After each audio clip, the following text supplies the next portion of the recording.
Assalamualaikum warahmatullahi wabarakatuh. Perkenalkan, nama saya Muhammad Rizal Abdul Haq. Saya dari kelas 12 IPA 7. Kali ini saya akan mempresentasikan buku saya dari materi cerita sejarah yang berjudul Hatta sampai ke Hugeng. Pada kali ini saya akan menceritakan tentang babnya Hatta atau yang sering kita kenal dengan sebutan Bung Hatta. Jadi, Soekarno-Hatta ini lahir di Bukit Tinggi, Sumatera Barat pada 12 Agustus 1902. Beliau menjadi ketua Perhimpunan Indonesia di Belanda pada periode 1926 sampai 1930. Sekaligus beliau pernah menjabat sebagai wakil presiden kita. Beliau menikah dengan Rashim pada 18 November 1945 dan dikaruniai 3 orang anak. Yang pertama ada Mutia, lalu ada Gemala, dan yang terakhir ada Halida. Beliau wafat pada 1980 dan dikebumikan di Tanah Kusir, Jakarta. Hatta berusia 43 tahun ketika ia menikah dengan Rahmi, dan uniknya di pernikahannya, mas kawinnya bukan perhiasan atau mas kawin pada umumnya, tetapi adalah sebuah buku. Buku yang berjudul Alam Pikiran Yunani yang ia karang sendiri saat ia sedang dibuang ke Banda Neira pada 1930-an.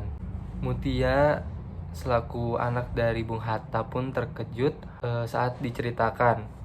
Beliau berkata, "Saya kaget, nenek pun saya kaget karena beliau bukan dari orang yang dibilang tidak mampu. Beliau mempunyai perhiasan, emas, dan sebagainya.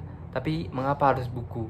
Tapi Hatta bersikeras bahwa cintanya terhadap buku dan ilmu pengetahuan, termasuk tentang buku yang ia karang sendiri dengan usahanya sendiri, lebih berharga untuk menjadi mas kawin daripada sebuah harta. Dari situ rekan-rekan Soekarno pun sering berseloroh. Mereka mengatakan bahwa buku adalah istri pertama dari Hatta, sedangkan istri kedua dia adalah Rahmi. Rahmi yang kesal karena tidak bisa membeli mesin jahit pun ikut protes kepada suaminya Hatta. Katanya, jika dia sudah mengetahui itu lebih awal, mengapa ia tidak mengetahui istri ataupun anak-anaknya lebih awal juga? Tapi Hatta bilang jika itu adalah rahasia negara dan tidak ada sangkut pautnya, termasuk kepada keluarganya sendiri.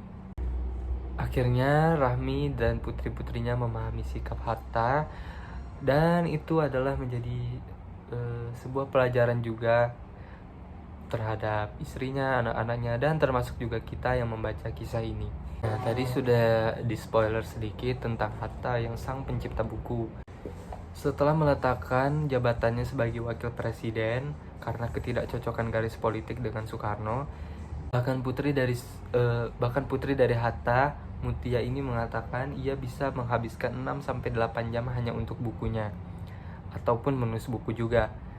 Ia berkata semua buku dibacanya. Ia bukan orang yang hanya membuat buku sebagai sebuah pajangan saja. Akhirnya ia menulis sebuah wasiat. Dalam surat wasiat itu tertulis 10 Februari 1975. Ia menulis, "Saya tidak ingin dikuburkan di makam pahlawan di Kalibata.